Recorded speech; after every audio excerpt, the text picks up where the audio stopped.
Katie Rupert. I am the managing director of Otherworld Theater Company, and I am also the adapter of The Merchant of Sesame Street. It's just The Merchant of Venice with puppets.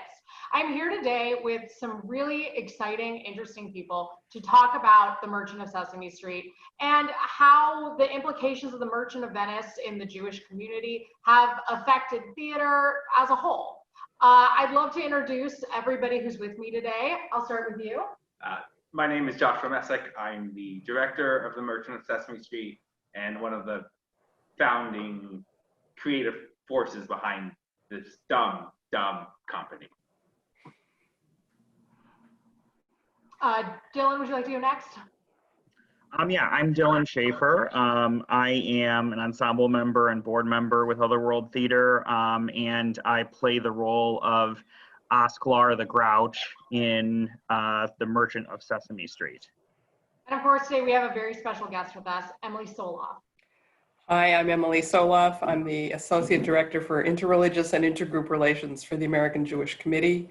And I'm a theater subscriber. This is my introduction to Otherworld Theater, and I'm very excited about it.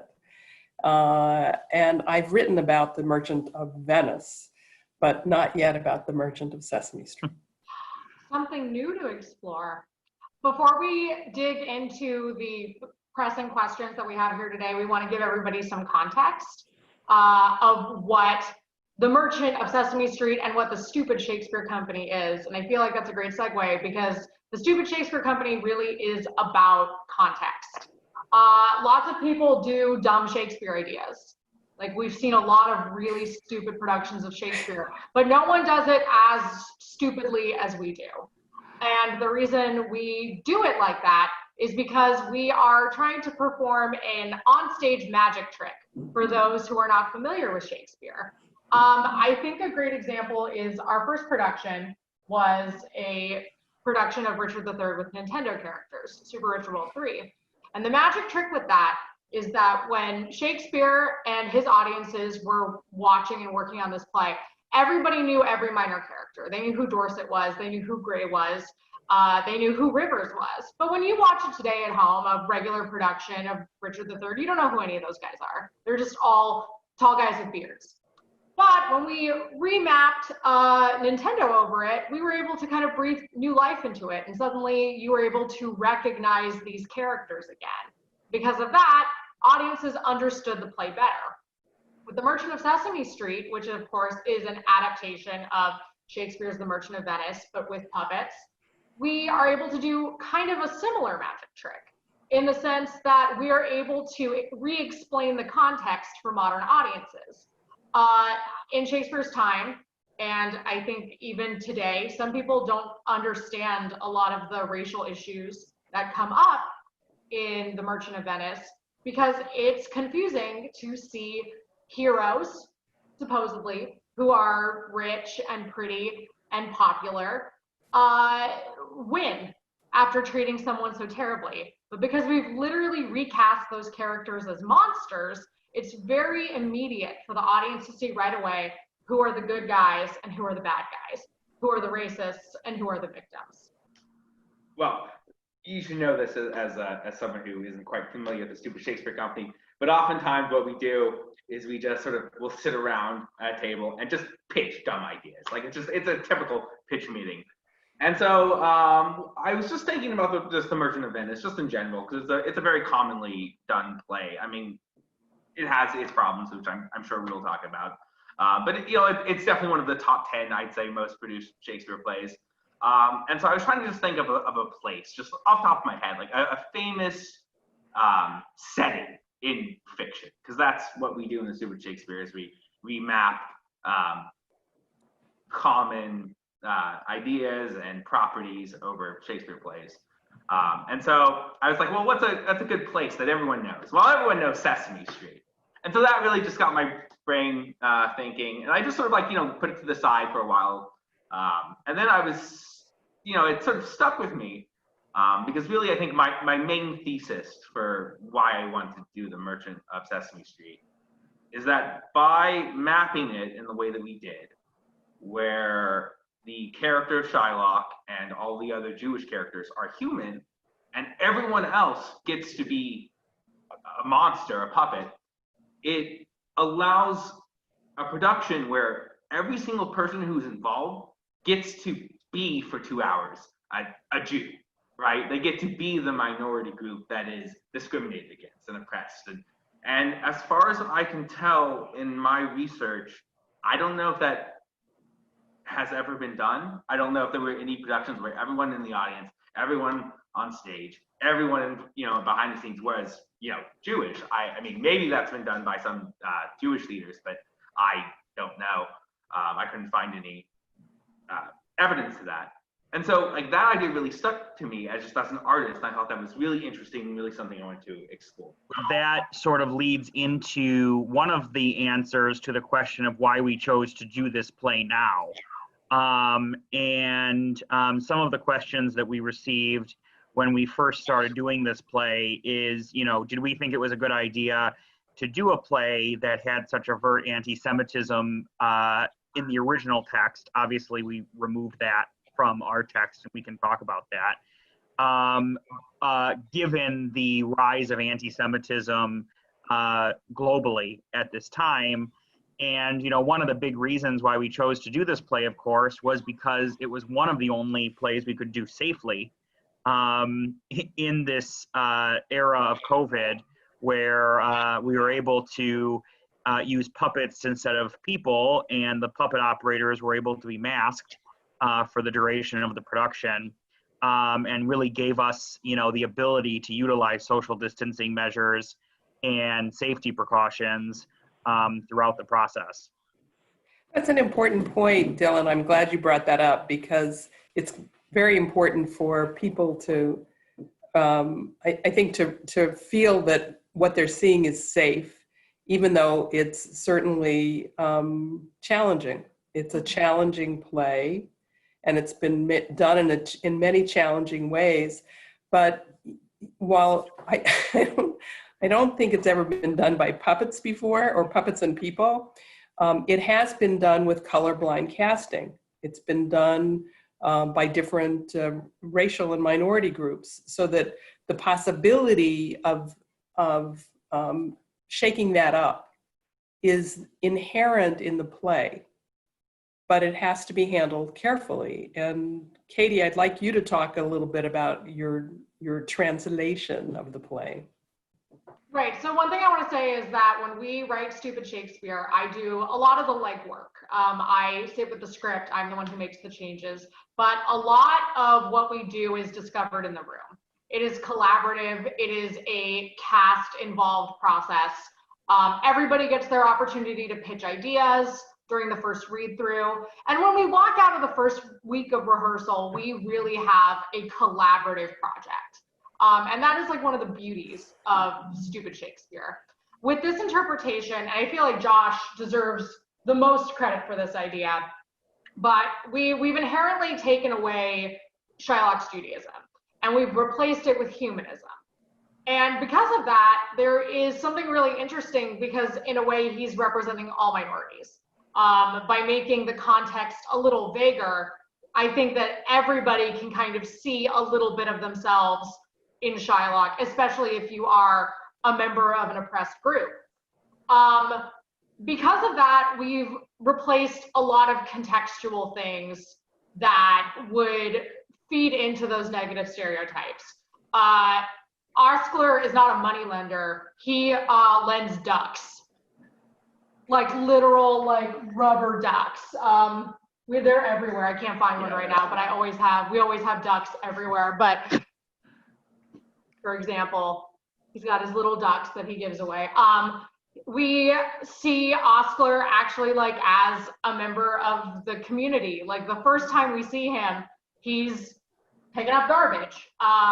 And we're able to kind of find, I think, a Shylock that is more valuable to everyone in that sense. Because one of my issues with The Merchant of Venice and a lot of modern productions of it is that they try to make him sentimental, but for no reason. We see like a really like kind Shylock character in this play. And if you really do get to like witness how hard it is for him to be in this chaotic world. Like, these puppets are screaming at him. Dylan is an incredible straight man in this show. There are puppets on him all the time, screaming. He can't make it through a speech without someone interrupting him. Like, in a very like kind and symbolic way, we're able to see more of what Shylock has to go through as someone who's been bullied than I think we would in a normal production, because it could be like so violent and difficult to watch. But because this is such a safe context, we're able to go further with it. And I think because of that, it actually shows you more of what he has to go through. Shylock is called Oscar. Yes. And is like Oscar the Grouch. And we all have in our lives moments when we are Oscar the Grouch. And that's somebody that we really understand. And having him have these experiences really does emphasize the humanity. Right, and it makes sense. Like, he's even in the original text, like, Shylock's kind of a grumpy character, and that is his flaw. And we, I think, have just given him more reason to be grumpy instead of it coming kind of out of thin air and him being portrayed as a mean, evil character. We just kind of see a man who is fed up with what is going on here. Yeah, but you know, to me, and this is again something I've never seen for obvious reasons, that Oscar is almost like a parental figure to them. It's like you know, Almonio, which is of course our Antonio. He, you know, and Bersanio, who's of course our Bersanio. Like they have this, you know, the scheme, you know, the driving action of the play. You know, Bersanio wants to court Portia.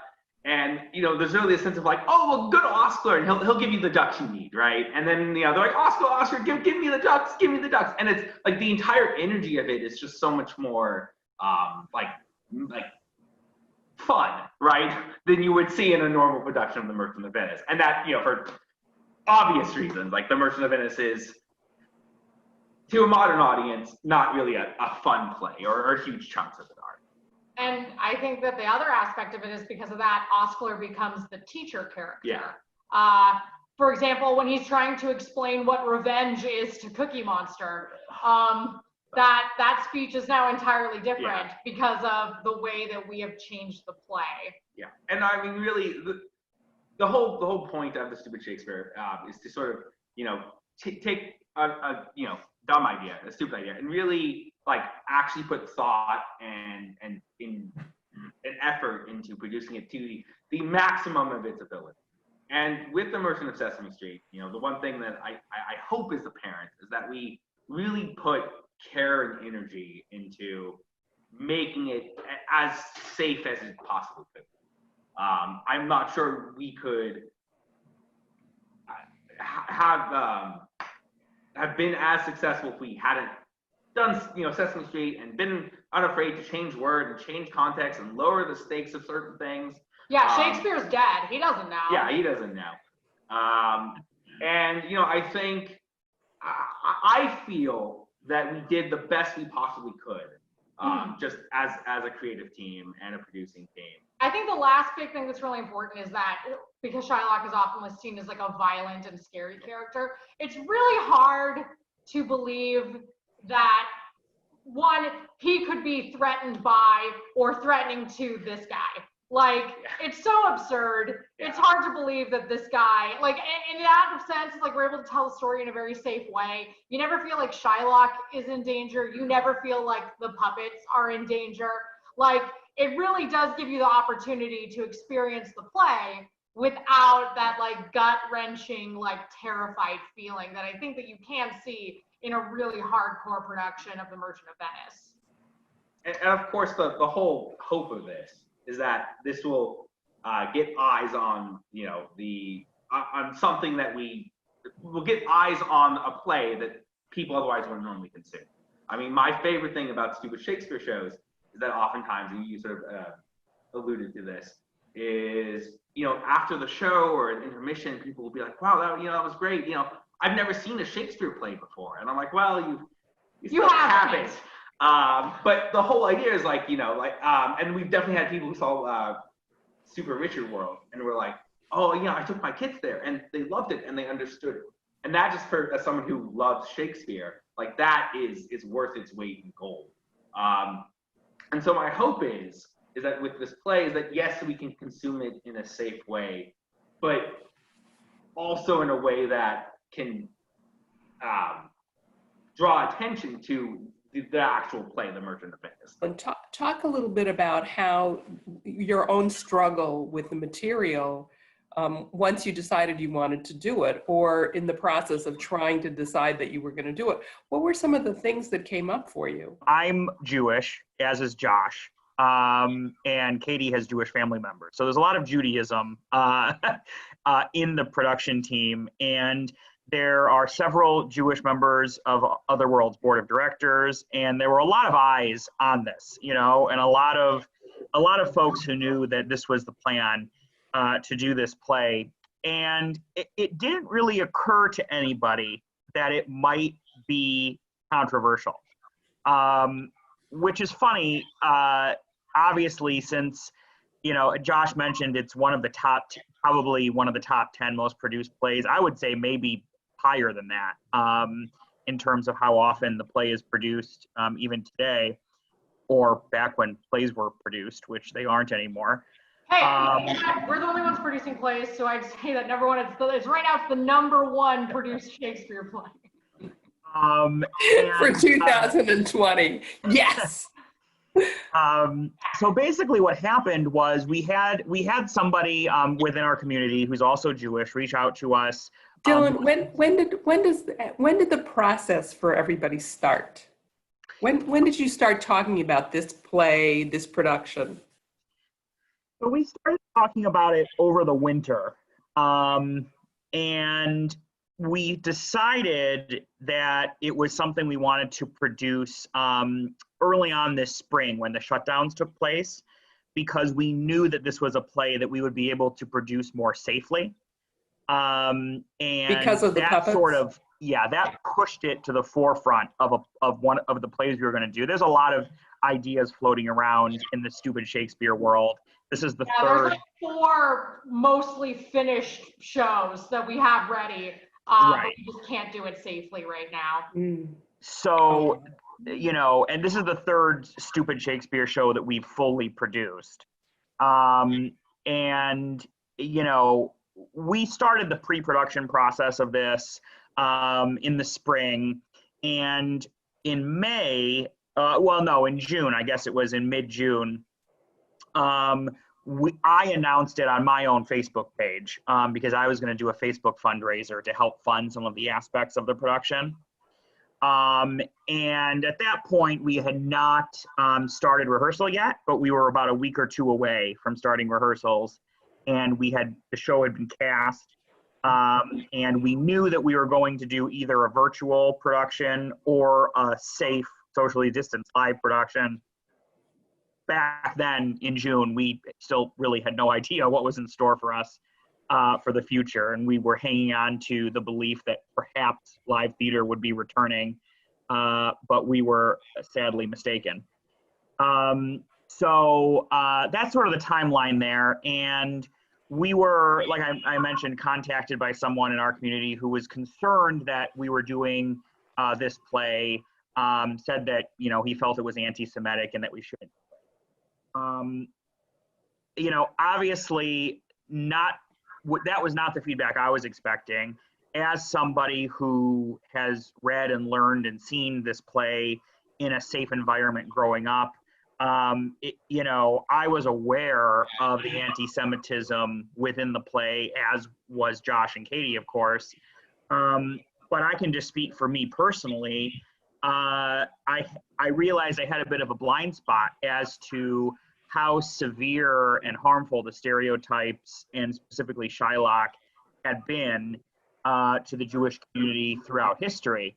And while I knew, I had the knowledge of how the play has been used to negatively impact Jews, a combination of learning about it in a safe way where it was understood by everybody in the room that the anti-Semitism in the play was bad, and that it was an example of how people should not be treated.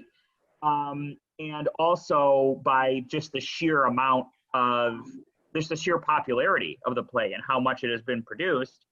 I was not prepared for feedback that was essentially saying I was part of something that someone could perceive as anti-Semitic.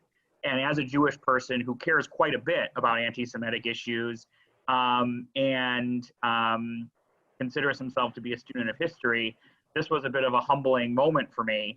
And, you know, Katie and Josh can attest that we had a lot of serious conversations about, you know, what it meant that someone believed that, even though we had changed the play, even though we had taken the problematic material out. And one of the decisions that we made as a result of this was to rename the character of Shylock. You know, what we realized in conversations with many in our cast and the community, and the Jewish community, was that, you know, simply using the name Shylock obviously has been used and is still used today as a derogatory term towards Jews. So there seemed to be no way for us to use the name and fully remove the harm, you know, from the production, because there was going to be an underlying existence of that original of the original problematic material, and the fact that the term Shylock is still a term used in the modern language to demean Jews, right? So we chose to remove that and worked very hard to make sure that we had altered parts of the script, or were doing parts of the script like Josh and Katie had mentioned, by changing the context and making the context a little bit different. So that instead of Shylock behaving in the way that he was originally written, he became this sort of teaching parental figure surrounded by a bunch of lunatics. And the whole context of it, you know, completely shifted from someone who, you know, it's very hard to humanize Shylock. Well, if you don't make him, let's make him a human. Yeah. Right. And one of the things, so I had a long conversation with my family's rabbi, who I'm from Michigan, and, you know, he's a rabbi at a synagogue in Michigan, and, you know, I got on a Zoom call with him, fully expecting him to say, "Oh, don't worry about it. This is a very accepted play. You know, whatever. You got nothing to worry about." That's fully what my expectation was. And I did not get that on my call with him. And one of the things that he was wanting to, one of the things he really wanted me to understand was that there is a difference between producing content that is offensive to somebody and producing content that could potentially harm somebody or community. And in his words, the stereotype of Shylock had been so harmful to Jews over the years and throughout history that there was really no way to do the play unless it was radically altered. And he had not read the script. He had not seen, you know, the production. So, you know, I took that feedback back to Josh and Katie, and we sort of, you know, worked through how we thought we could do this in a way that was making sure that the play remained to be fun and funny. You know, and Emily, it was actually funny because when we first talked about this, Emily and I have had a few conversations leading up to this. I was so serious about describing this and the predicament and sort of the concerns that we had, that Emily, you know, asked me very concerned, you know, is this a funny play? And I had kind of had to take a step back and realize, like, yes, it's ridiculous, this play. I mean, it's also, Dylan, it's also one of Shakespeare's comedies. And I think it's interesting the Jewish community, if I can characterize the Jewish community and all of the individual parts of it, but I think a lot of us forget that it's a comedy because we're so intent on the negative description of Shylock. But and the loosey-goosey way that Antonio and the other characters act. So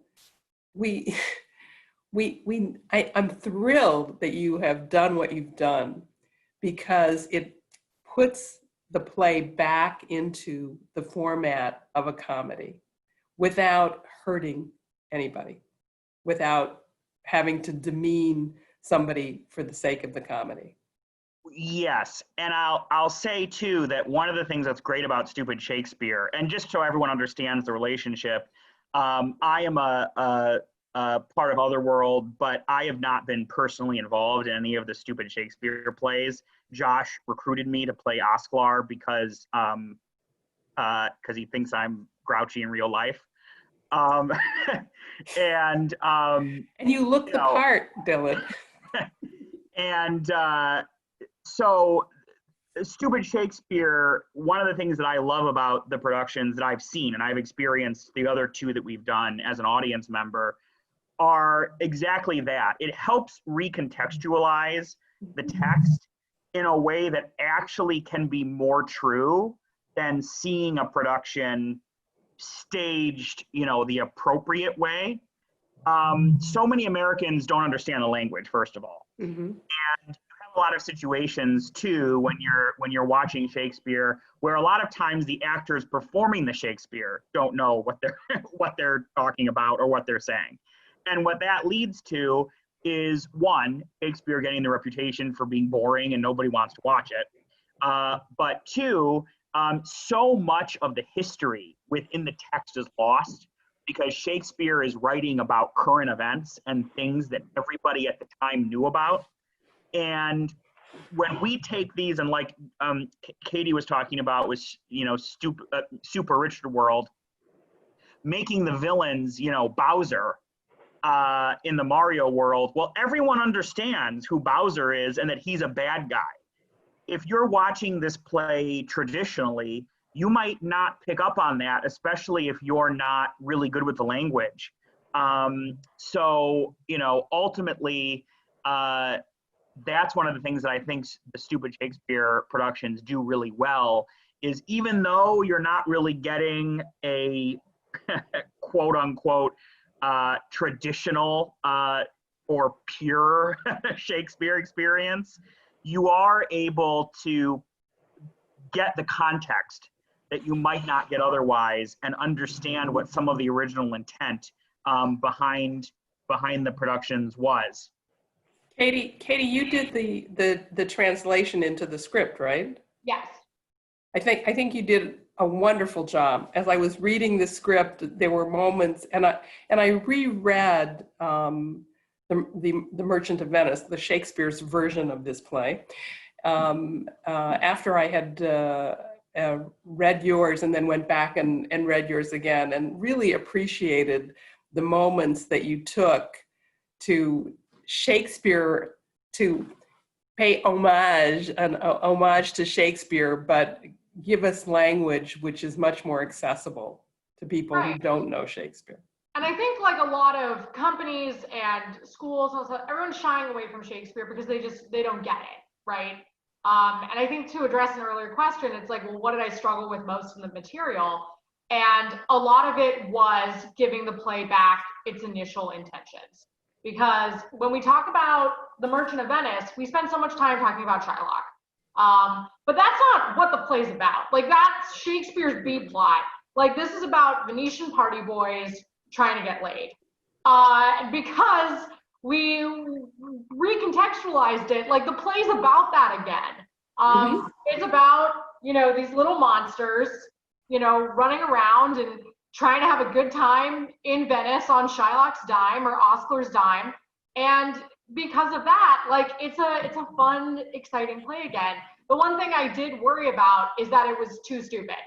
And that we were going to lose the thesis, because at the end of the day, like, I still did want the thesis to be racists are monsters. And like, I think up to the point that we finished filming, wasn't sure we'd hit that. And I think I'll always question that of like, were we too subtle? Were we not subtle enough? Like, did we really like sell that thesis across the board? And the question is like, I don't know. And I'm not sure it matters because we did something else with it and we made the play palatable again. And like, that's okay. As an artist, like I can give that up. Josh, did you have any issues with it as the director? I kind of had a similar experience with it to Dylan, because like for me, I grew up in theater, and I knew of the play, and I was raised Jewish, and I always like had a strong like pop. Is the weird thing to say about the Merchant of Venice as a member of the Jewish community, but I sort of had a positive relationship to the play because yes, there's anti-Semitic sentiment in it, but for me it was like, well, it's Shakespeare's only Jewish character. Shakespeare does give Shylock a speech which can be done and interpreted in a very sympathetic way. Yeah. So, and I think there's a very big and justifiable debate as to whether Shakespeare intended to make Shylock sympathetic, whether or not audiences were meant to think he was sympathetic, how that has changed throughout time, and that's all like legitimately, issues that should be discussed, and I'm glad they are being discussed.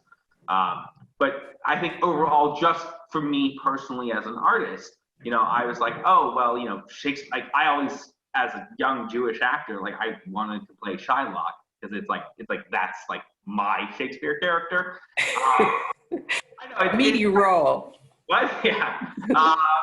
And I think to my eye, to a modern audience, 99% of the people are going to understand that anti-Semitism is bad. But after hearing feedback from people who reached out to us and talking to other members, and I really sort of had to struggle with and learn that my Jewish experience is not universal, right? I was never called a Shylock. And so the idea that the term was offensive, like, and this sounds, made it sound silly not knowing what I know now, but like, gosh, you're in theater. There's no way you would have money to lend anybody. Yeah, fair enough. Actually, like I actually reached out to my dad, who's Jewish, and I was like, do you consider the name Shylock offensive? And he's like, yeah, to moneylenders. And he wasn't joking. Like he was like, that's the only time he had ever experienced that.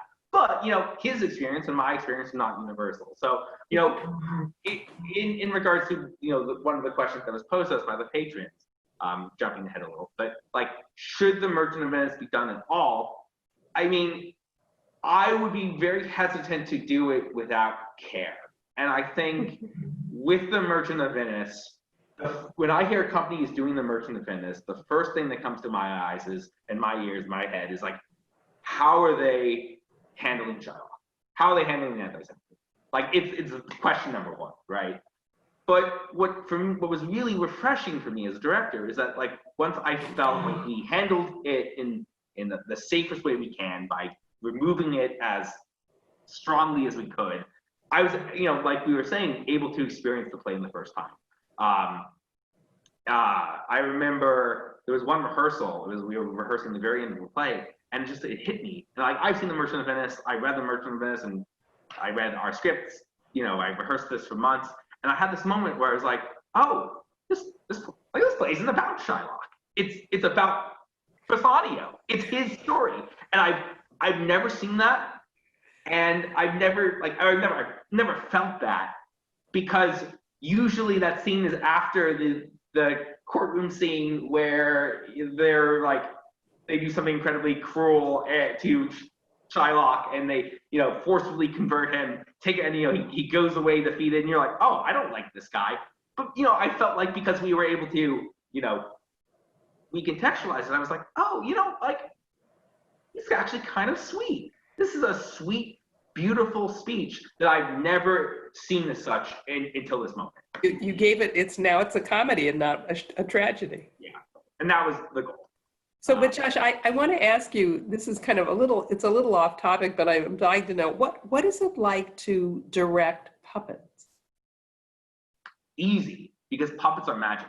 Like, Katie, can you just like do anything with this puppet? This is Graciano, of course. Yeah, yeah. So like the smallest movement, the smallest speech, like just the impact of it is huge, right? Because it's you know, it's super human. It's abnormal. It's like the eye can't, like, if a puppet is on stage, your eye immediately is drawn to it. But it's also super challenging because, you know, our actors are behind curtains, and most of whom had minimal puppet experience.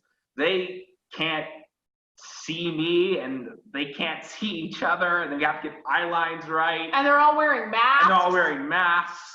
And like having to like actually stage scenes with puppets and like trying to like figure interesting ways of blocking where it's not just like them in a window, like, is challenging. There's a lot of parts in the Merchant of Venice where like characters hand off letters. So I was like, well, unfortunately my actors don't have hands. So like it's challenging. Fortunately, the actress who plays Almonio, Gabby, is one of the best puppeteers I've ever seen, and she sort of stepped in and acted as a puppet coach for us, and she was immensely helpful and definitely elevated the quality of the show. And without her, I would have been lost. Dylan, can I ask you the similar question? What is it like to act, to be the human surrounded by puppets? So this is a complicated question because I do feel that it would be very different if we were doing this as a play in front of a live audience every night, which we did not do. And if we, rather than if we just film it scene by scene, which is what we did do. Very, very different experience. And, one of the things with, one of the main things that's different, of course, is that if you do something wrong, you can go back and do it again. And that if you realize, oh, I did that scene and I was not even paying attention to the puppet, not a big deal. We can go back and we can do it again. So it is certainly a different experience than it would be and it would have been to do it live. That being said, the actors in this production are all very good, and it was always very funny to watch these puppets. So it was kind of hard to just not laugh at them, because even when they were doing these things that in the text are bad, Almonio is talking about spitting on Oscar. The way he's doing it and saying it is so funny that it's hard to be mad because he's just so cute. So it was definitely, it took some practice to for these puppets to become my villains in my head because they're very goofy and they're very silly. And we pretty much found, and this is a stupid Shakespeare tradition, any possible place for stupidity is included. So any spot in any scene where something stupid can happen, something stupid happens. And when they, it's funny, I didn't even consider myself the straight man of the play until Katie and Josh were like, yeah, Dylan is the straight man of the play. Because I was like, I don't know. I was just trying so hard to like communicate to these puppets, I just didn't even think about that. And something else that's funny that they mentioned is that Oscar's character gets so frustrated with them as a parent might, that I just was always feeling like I have to teach these guys like the right way to do these things because they're so dumb, and without me they wouldn't know what they were doing. And that's a very different feeling than I would have had if we were doing the play with people, you know, because acting, and I have acted with many of the actors that were playing puppets in real life on stage, right? Gabby Fernandez, who played El Monio, I have performed in plays with her as people. And it's like if you had not told me that it was her, I would not have known. That's how different the experience is. So, it was a lot of fun. I would definitely do it again if I had the chance. Katie, you played Jessica, right? I did. And a lot of that was like logistics, like we needed to not have many people in the room, and I don't have puppet experience, and some Jewish heritage, so I felt comfortable playing the role. But Jessica's real dumb in this show. She's definitely not a straight man. She's like all on board with these puppets. So I think it's the goofiest Jessica you'll ever see, because she's ready to dump this life and put on a weird outfit and be a monster, and she is into it for the whole play and never has that moment that I think that a lot of traditional productions need to not hate Jessica, is that, at the final scene when they tell her that like when her father dies, she's going to get all of his wealth. And in a lot of productions, she either does like a Jewish prayer or a Jewish song, and like you kind of see that like she has some guilt or some remorse. Not in this one. She is real excited, thumbs up, screams yay. But I think we actually learn a lot about like coding from that. Like she changes a lot of her language as she goes through the play. She adopts a silly voice and, really tries to fit in with these monsters, but she can't. She's not able to, because she'll never be one of them. Like from my experience, like I'm also, I'm part Arabic, and you can't tell because my mom's super white. But I often will be in situations where people don't realize that, and they will like say something like very off color to me, and I feel like kind of like the white spy. It's like I kind of have the opportunity to like be there and see it, and like it was kind of a good reminder for me that it's like, oh, I don't fit in. I look like I do, but I don't, and I never will, and like that's okay.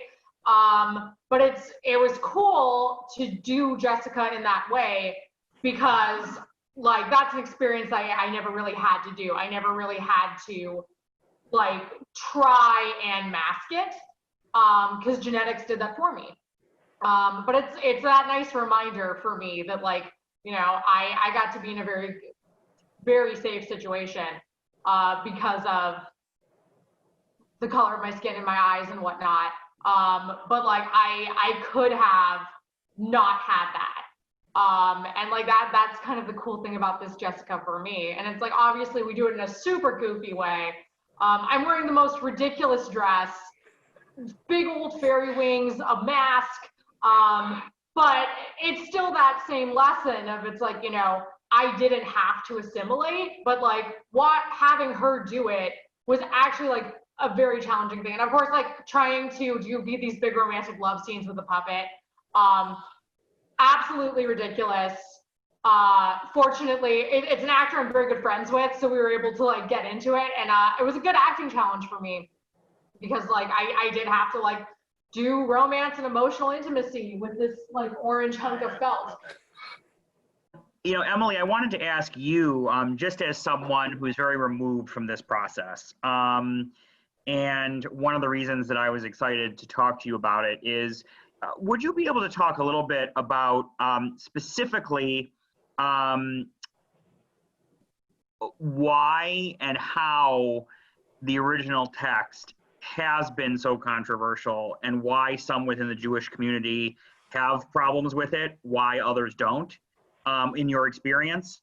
And specifically, I think that'll sort of lead us into the specific changes that we and actions that we made, and will, I think, also lead into some of those questions about whether this is a play that should continue to be produced. But just as someone who has experience with interreligious issues, obviously, since that's what you do, and experience with the Merchant of Venice in particular, writing about it. And I think you had written the cover story on the Goodman's version of it for the Jewish News.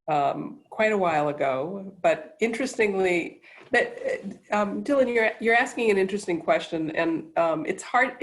I want to be careful not to try to speak for half of the community that is against it and half that is not. But I was struck in rereading it that the language has certain language has come into contemporary usage, like Shylock. Shyster is another word that is very similar. And those kinds of words or phrases that begin to have a life that's associated with negative perceptions of Jews become very harmful and hurtful. And one of the reasons I think that there are different feelings about the production of the play is that some people hear those terms and have associations, negative associations with them, and some people don't. It's like, some people would say, well, I think a lot of younger people in particular wouldn't even know what Shylock means. And they certainly wouldn't necessarily associate it with Shakespeare's, with the Jew of the play. It was used historically. Shylock was often played. I mean, it's a Shakespearean comedy, so you have a goofy villain, you have somebody that everybody loves to hate, and Shylock is that person, and he can be played that way. But you guys know how significantly the acting and the directing can shape and form material and bring out different nuances. And Shylock has been played really since the early 1900s, maybe even a little bit before that, in a sympathetic way that has altered the view of the play for many people. We are in a moment of resurgent anti-Semitism, which makes a lot of people very nervous and makes people want to throw up protective barriers. But I am not comfortable censoring art in general.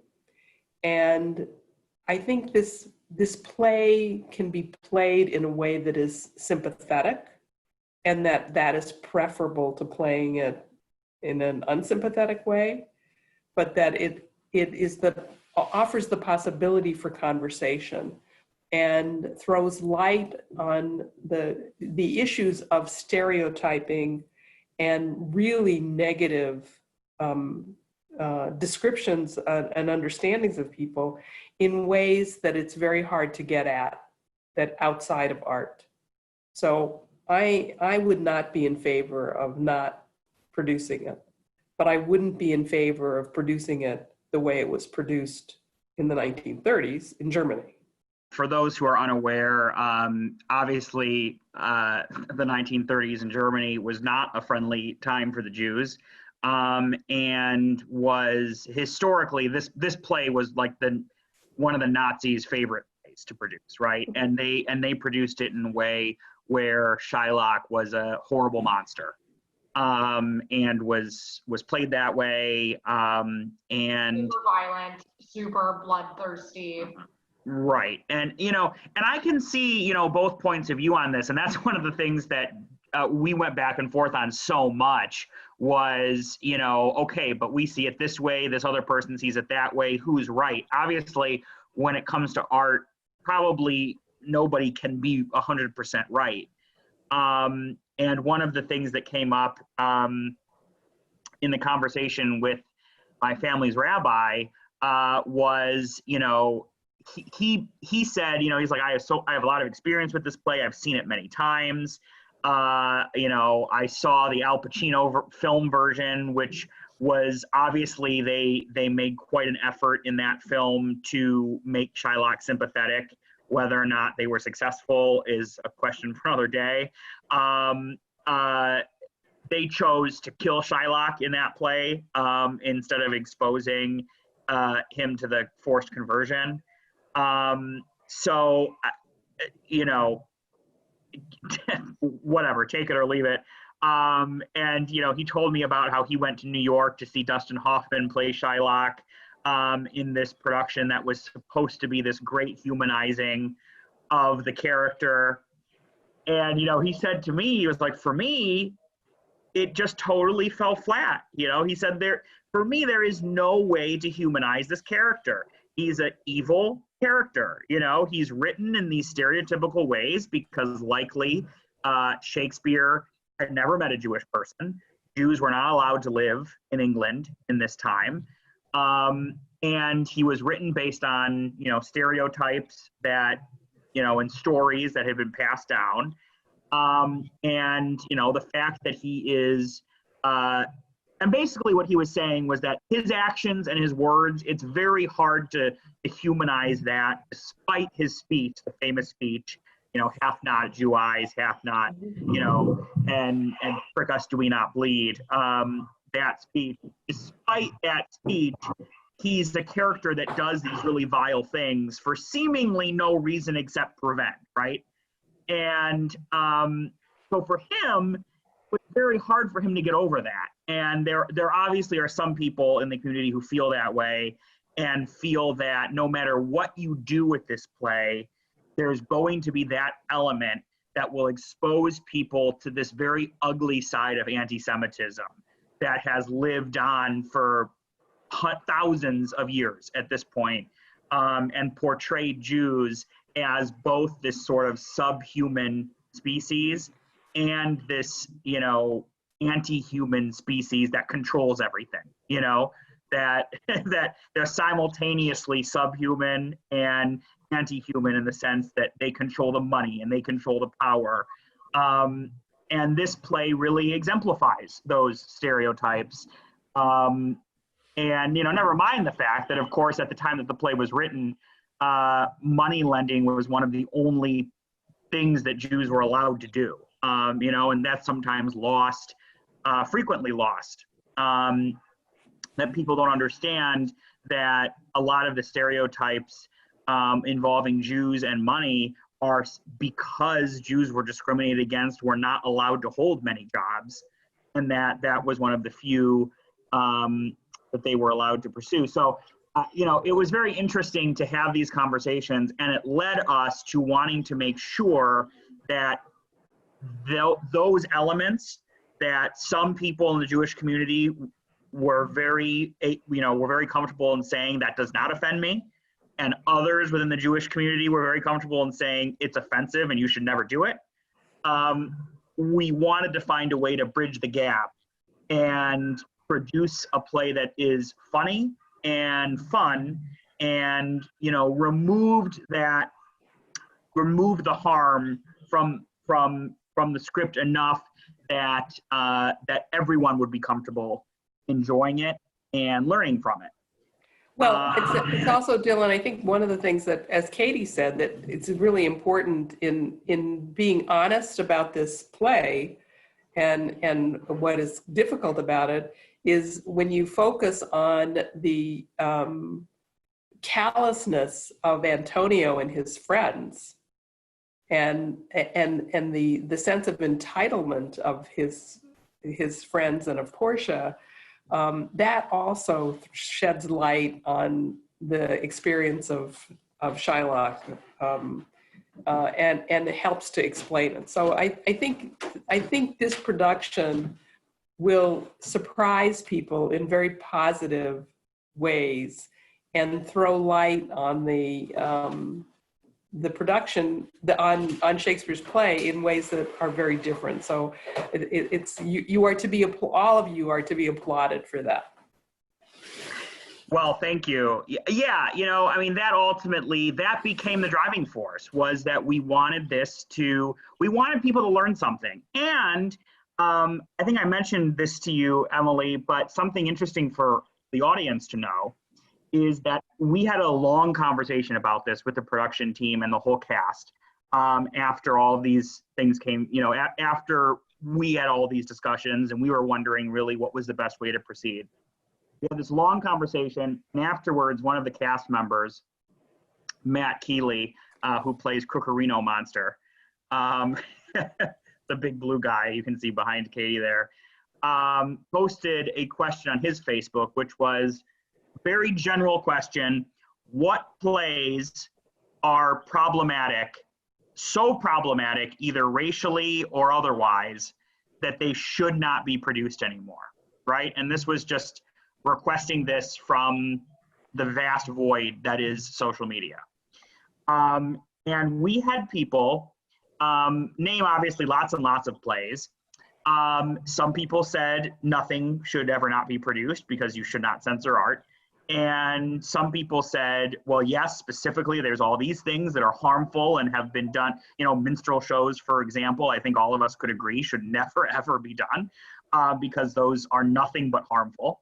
And people mentioned every single problematic Shakespeare play, from Taming of the Shrew. I mean, every Othello, Taming of the Shrew, any problematic play, or anything within Shakespeare that's considered to be problematic these days, except Merchant. Nobody mentioned Merchant. And wow, that's really interesting. That was really interesting to me, because I was sure someone would bring it up, and no one did.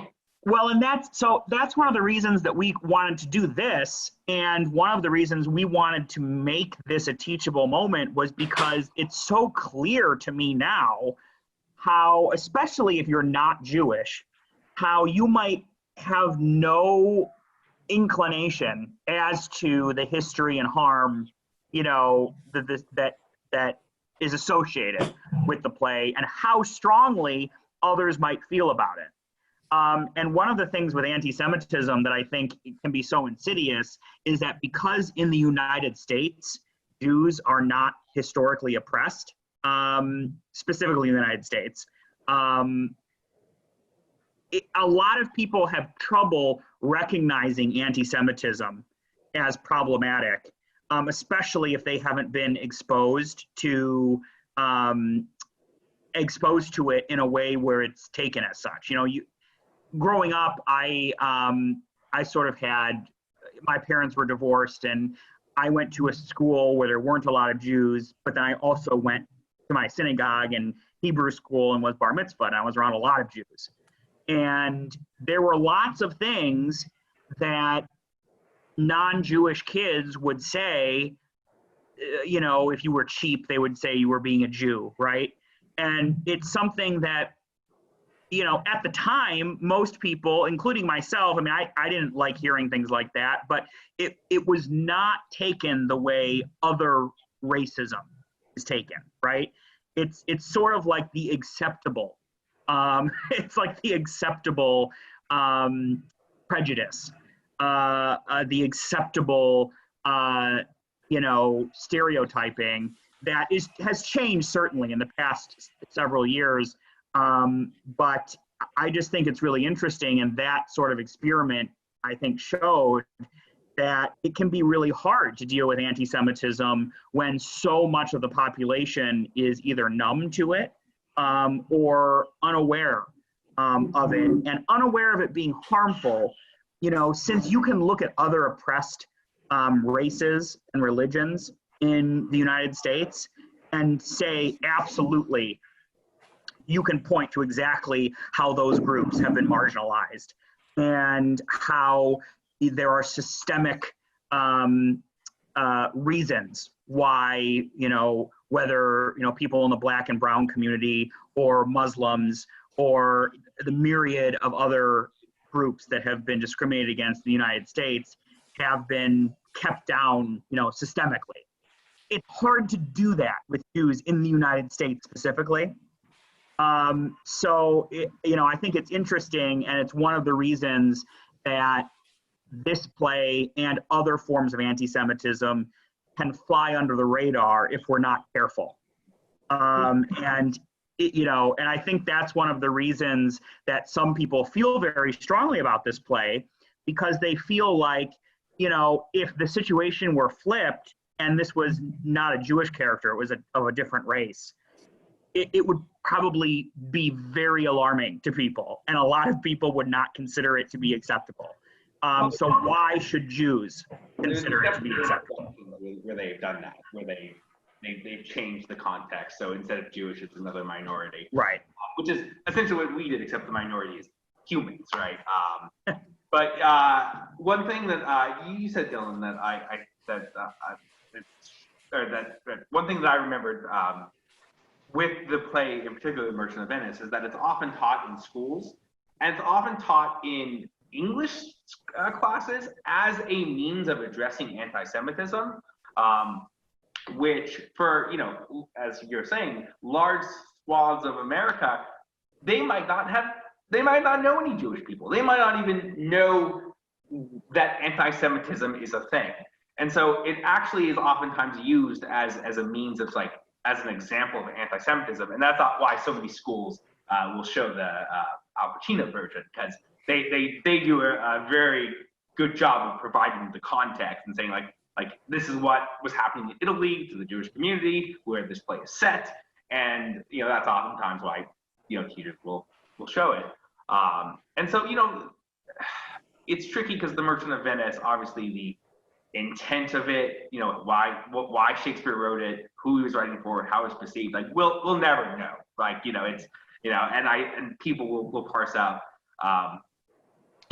every single, thing they can about, and every single letter and everything. And we'll just never know. As Gabe said, he's been dead for 400 years. There's an interesting theory, and it's just a theory, not get the Shakespearean scholar, but it's really interesting about The Merchant of Venice, to me, is the notion that because Shakespeare didn't know any Jews and the audience didn't know any Jews, that he actually might be secretly talking about another minority. For instance, maybe like the Protestants or the Puritans, whatever. It's just a theory, but it's an interesting one to me. But one thing that I do want to say that you sort of talked about, the fact that we stripped all the Judaism away. I did, as director, have the concern, if somebody watches this play for the first time, they'll probably enjoy it. They'll probably take it as a comedy. But if they know nothing about The Merchant of Venice, they won't know the baggage. And so what we decided pretty early on to the process is that in the spirit of Sesame Street, where you talk directly to your audience and say, here's the lesson. We have a prologue where Cookie Reno says, hey, guess what? We're going to talk about discrimination. And here's why we're doing it, and this is the reason for it. And then at the end, we have an epilogue with special celebrity guest William Shakespeare, really explaining about the context of the play. So it really is in the true spirit of Sesame Street, an attempt to educate. You deserve applause for taking this on at this time, taking it on in this way. I